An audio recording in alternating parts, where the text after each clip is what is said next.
we're going to be looking at wood stabilization and how to do that at home in your shop.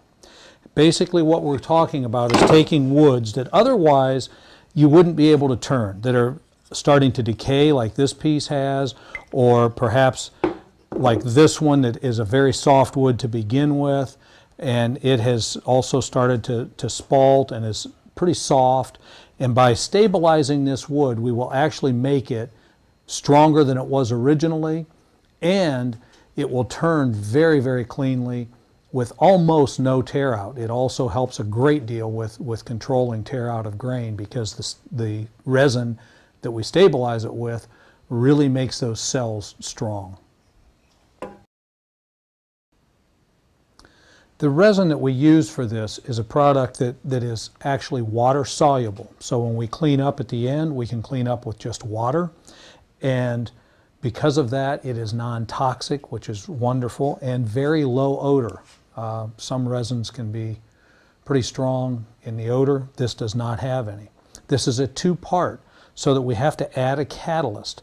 The catalyst comes in these squeeze tubes, and if you don't use this right away, it can settle out. And so the idea is that you squeeze this and make sure that it's well mixed, and then this is added to the resin.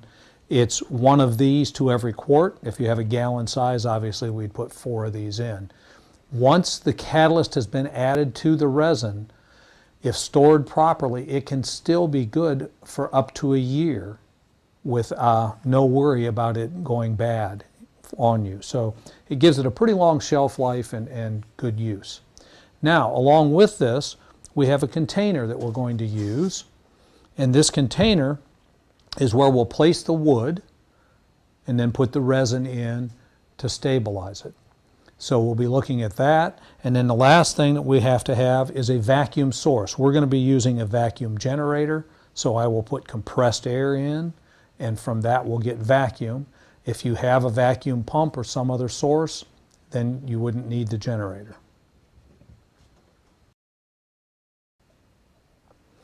All right, so let's begin this process. We're going to place the wood that we want to stabilize in the container, and they stand vertically.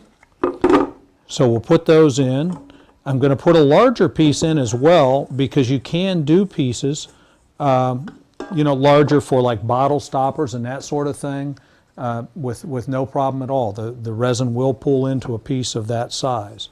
Now once we have these pieces standing in here, we're going to put a plate in on top of them, and this is called an anti-float plate, because when we pour the resin in, the wood would all float to the top, and we want this to actually go in there and hold that wood in place. So we slip it in there, and there's a cam on it, so I just take a screwdriver in that slot on the cam and expand it out, and that holds the plate in place inside the can, so that now it will not move up and down and the wood can't float out.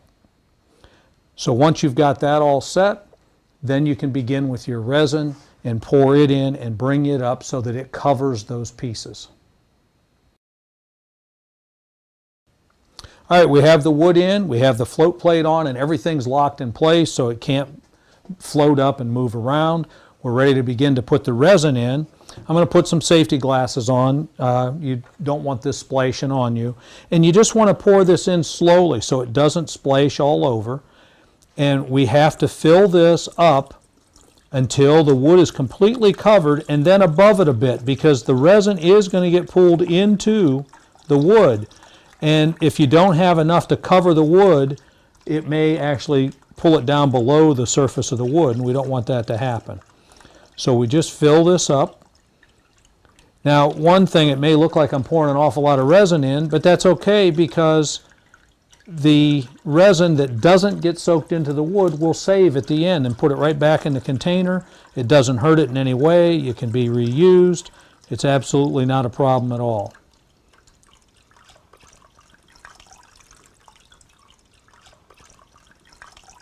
Okay, we have the resin in there, so now we're ready to begin to apply vacuum to this. So we put the lid on. On this tank, we have a seal all the way around the top that seals the lid to the tank. Put our vacuum hose on. Now, if I put full vacuum to this, it's going to pull so much air so rapidly that it will make the resin foam. And we don't want that to happen, because if it foams too much, it'll actually lead to it pulling it into the vacuum generator. Or if you were using a vacuum pump, it could pull it into it. And you don't want that to happen. It would really muck things up inside there. So we want to pull it slowly. So what I've done on ours, we can adjust the air out, which I've done. So now I'm going to turn it on, but it's going to pull very little vacuum. But you'll begin to see that foam comes right up to the top of the resin. And we just control that. So we only pull about 5 inches to begin with. And when the foam subsides a bit, then I can increase the vacuum some more. So I'll just start to increase it now. And it will begin to, now it's bubbling pretty good again and foaming. And again, when that slows down, and it doesn't take too long usually, then we'll bring it back up. Now there are several variables here while we wait for this to go down that you have to take into account. How porous the wood is.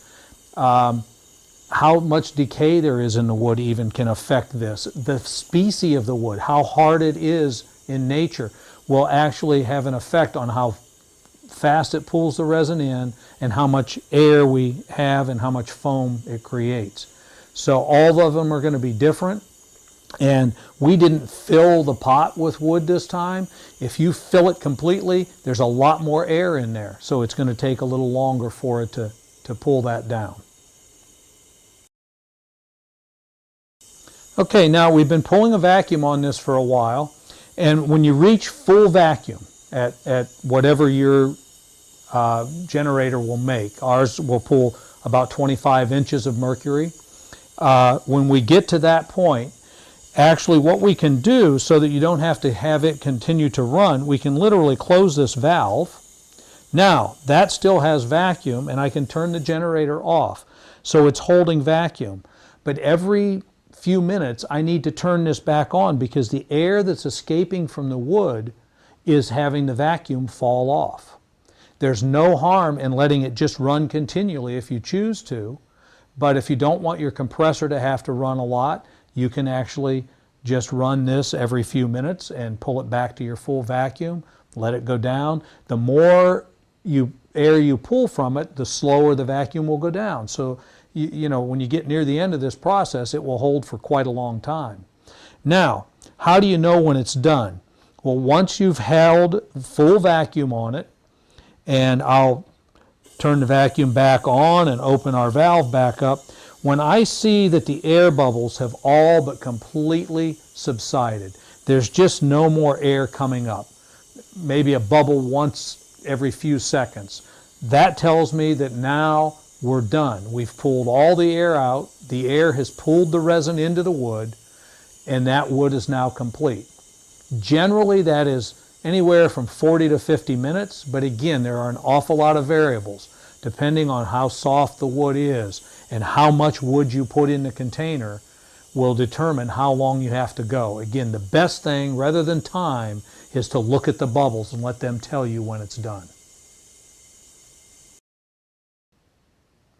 Okay, we've got these pieces done now. There's no more air coming from them, no more bubbles. So now we're ready to pour off the excess resin. So what I'm going to do is disconnect my hose, take the lid off, and then with the float plate still in place, because it'll hold the wood down, I'm going to remove this seal.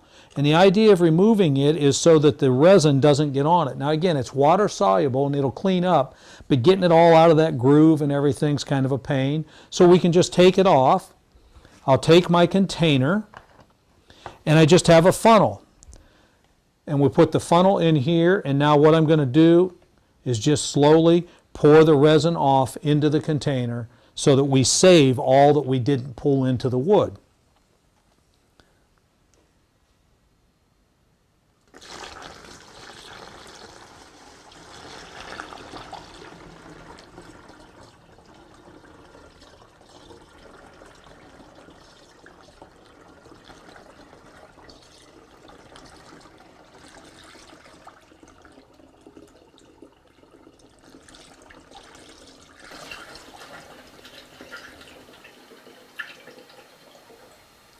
All right, we have all of the resin now poured out into our container.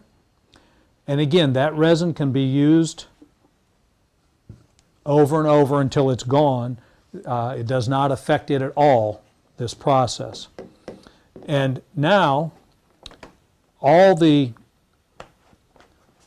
utensils, this funnel, all the other things, when we're all done here, again, just some warm soap and water, washes right up, no problem at all.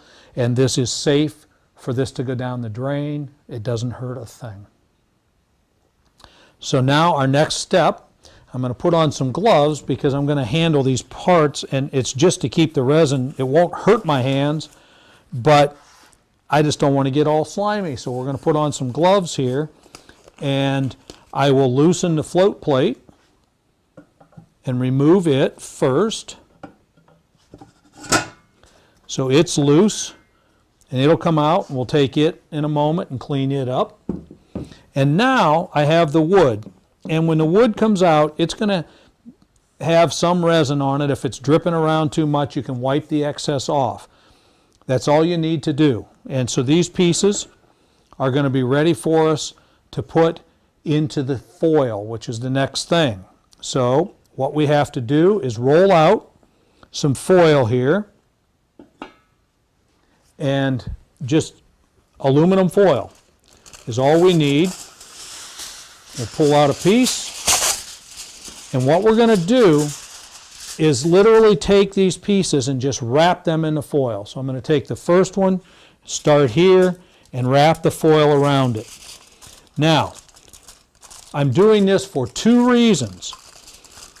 One is that if I didn't do it, if these pieces were touching when we cure the resin, they would stick to each other and we wouldn't be able to separate them easily.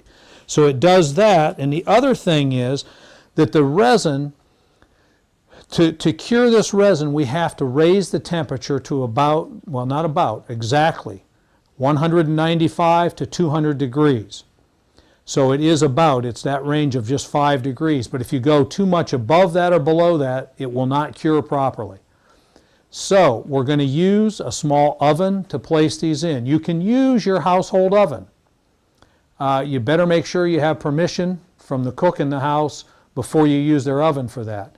A small toaster oven works beautifully for this, and it's what we recommend. So I'm going to wrap these pieces, and we'll be ready to put them in the oven.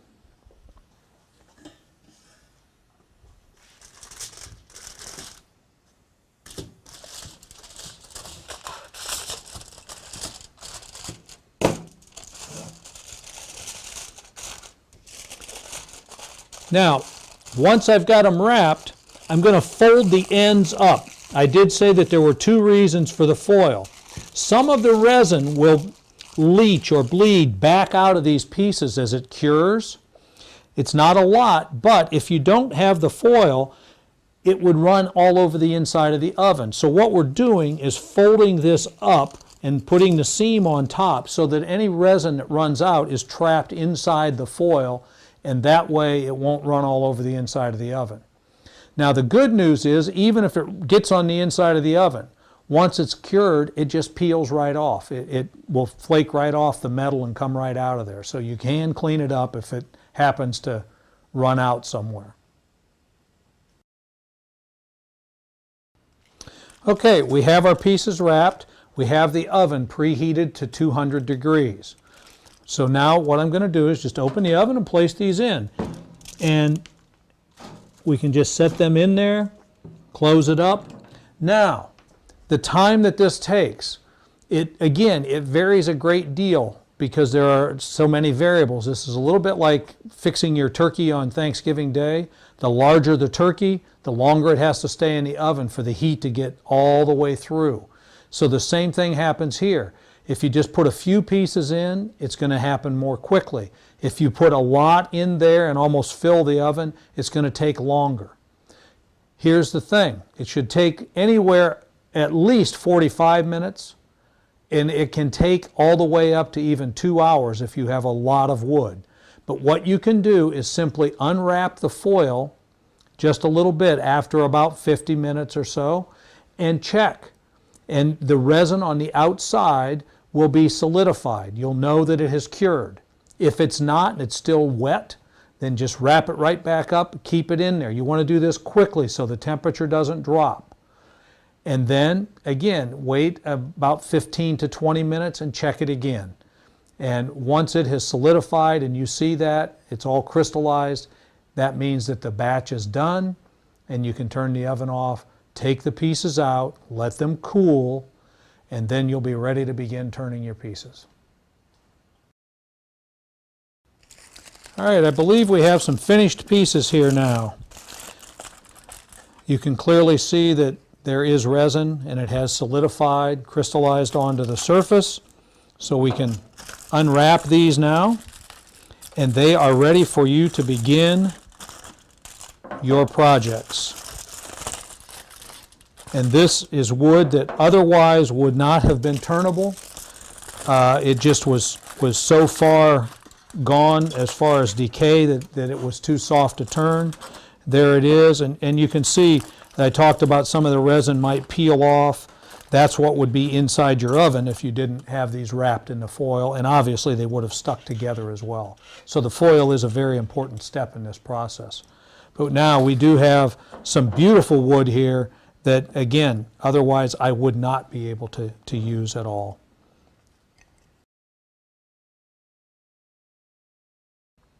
Okay, if we have an object that's too large to fit into our container, we have a couple of choices. We get a bigger container or another system. Now here's the problem with getting a larger container to put things in.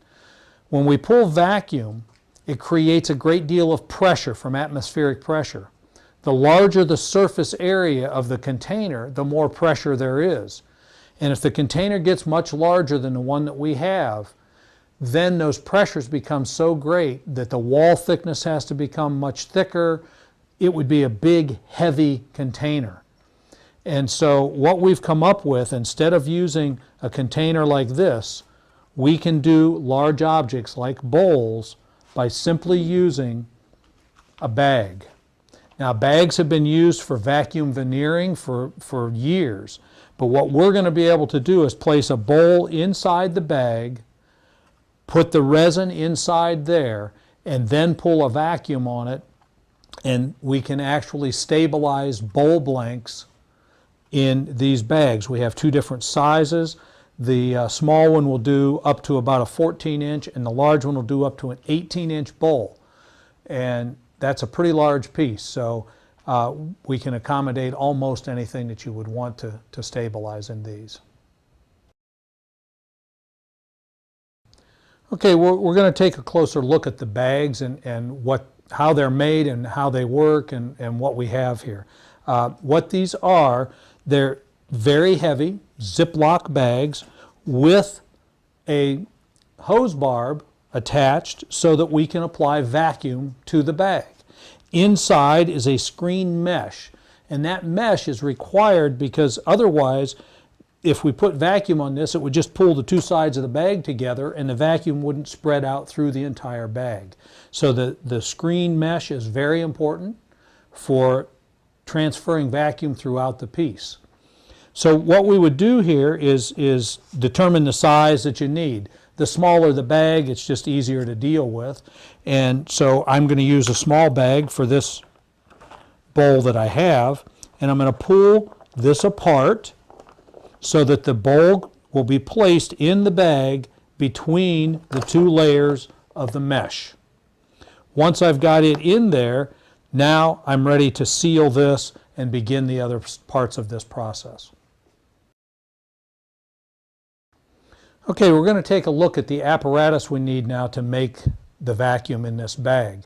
If we pull vacuum directly on the bag, we're putting a resin in here, it would be pulled through and into our vacuum generator, some of the excess that's not pulled into the bowl. So what we have is a trap. Basically, this piece, we're going to have this hose coming from the bag into here so that any resin that gets pulled in goes through this tube to the bottom of the container. That keeps it from coming into this lead, which comes to the vacuum generator.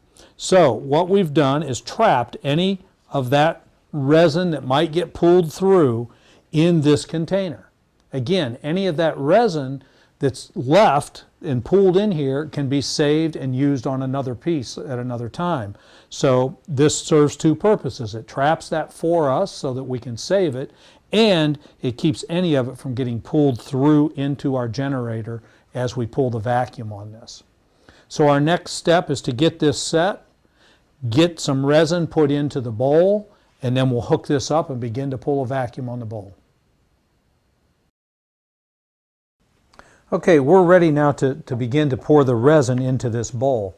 But there's one other thing we need to deal with. If I just pour resin in there, the bottom of this bowl isn't real flat because it's just a rough turn bowl, and it could tip. And if it tips, then the resin could run out the front. I haven't sealed the bowl yet, and we'd have just a horrible mess. So there's a real simple solution to that. If you have a large bowl, you can use it, or even better, just a simple wooden frame like this that you can make in multiple sizes depending on the size of the bowl that you would be doing. And you simply take this, and I'm covering it with an old t-shirt just so the sharp edges won't puncture my bag, and then I'm just going to set the whole bowl and everything right into this frame and just push the bowl down in there. Now what that's done is just cradled the bowl, and so now if the resin runs out around it or spills at all, it just runs into the bag that's under it, and we don't have it running out the front and losing it out there at all. So I'm going to begin now and pour the resin in. And one of the questions that comes up is, how much resin do I put into this thing? Well, here's the thing.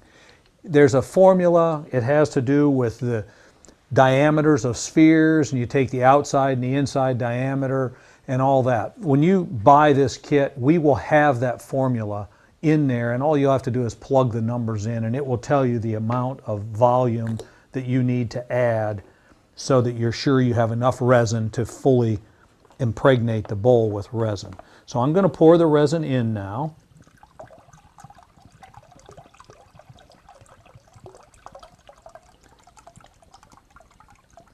Okay, that's plenty for this bowl. And again, if we put too much in, it's really not a big deal. We have the trap in place. It would capture any excess and be fine. Now, here's the next thing. I'm going to push the bag just down into here a bit and try to get things set up. And I've got to make sure that this screen mesh stays under where the port is for the vacuum so that it can distribute vacuum throughout this. Again, if I didn't do that and the mesh got away from this port, it could just pull the bag together there and we wouldn't get vacuum throughout this piece. So we want vacuum all the way through. And again, keep it out of the seal on the bag, and I'll get it sealed up.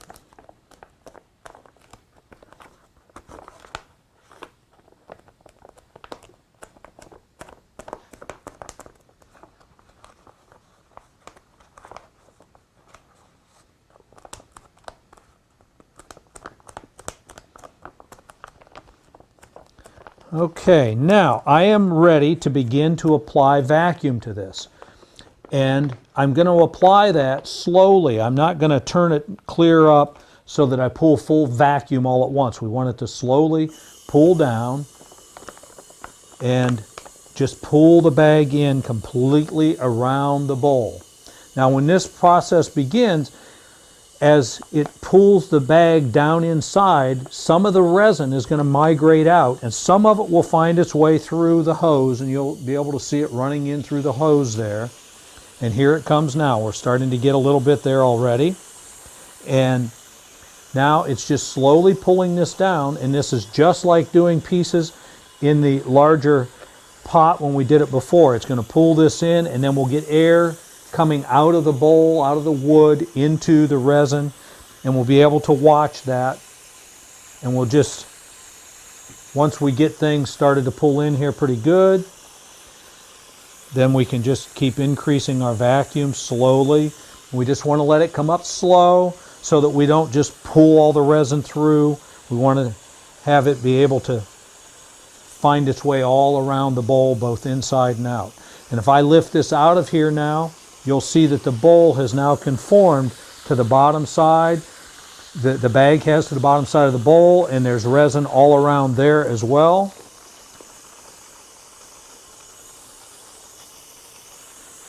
Okay, things are looking good. We can increase the vacuum a little more. All I'm watching for is that the resin's staying around there and that we have good suction all around through this. And once again, any resin that gets pulled into here, when we're finished, we can simply pour that back in and save it. It's completely reusable. All we want to do is have plenty in there for the bowl to be fully saturated.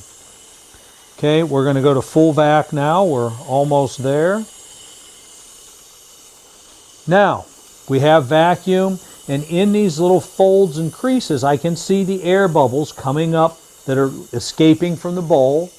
And so I'm going to watch those, probably, 40, 45 minutes for this to really completely evacuate the air from the bowl. That varies a great deal depending on the type of wood and how large the bowl is and all those other variables. But you want to make sure that you've given it plenty of time. And that's what we'll do now. We'll simply let all of that go.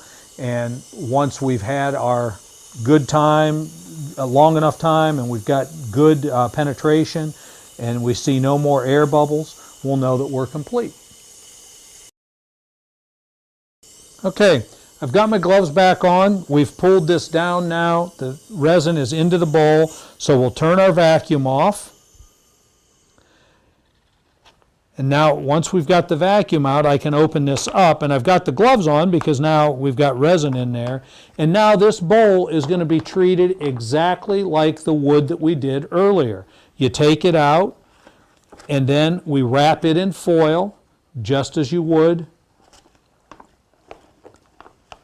the smaller pieces. And this would go into foil now. Just wrap it so that, again, that resin can't run all over the inside of the oven. And then this will go in the oven. Now, because this is a little bit thicker, there's a lot of wood here. It may take a little bit longer than just the smaller pieces of wood. But it's, again, you can open it, check it. If it's still, damp and not crystallized, you know that it needs more time. Close it right back up, keep it in the oven. A bowl of this size is more like an hour to an hour and 20 minutes, or maybe longer, than where the smaller pieces, usually 45 minutes to an hour, will do those. So that's the process of doing bowls. Very much like the smaller pieces, except we're using this bag, again, which allows us to do these larger pieces, these unusual shaped pieces that wouldn't necessarily fit in the other container. Okay, just a couple of other things here. With this, you also get this small pot.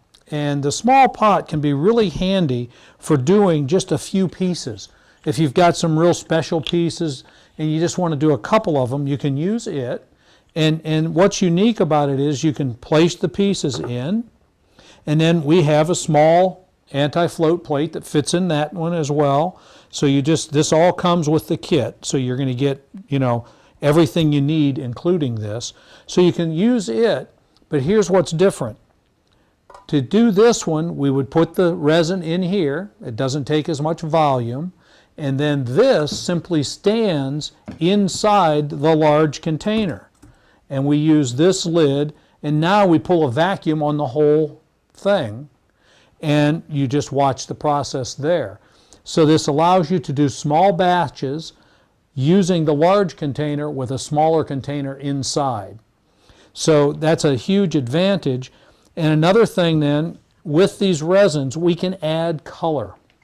And this color is specially formulated to mix with the resin so that you get color throughout the piece. And as you can see with some of these with the brighter colors, it really can make the pieces very, very interesting.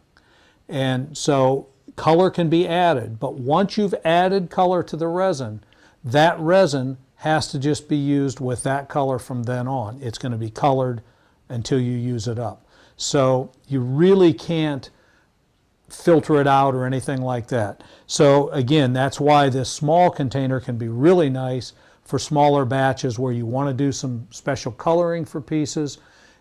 This just has great potential to do some really interesting stuff. You know, being able to color. The color can even also be done with bowls if you choose to do a large batch. So there are lots and lots of opportunities here. Adding the color, being able to stabilize smaller pieces, large pieces. We have systems that can pretty much do anything you want to do with wood stabilization.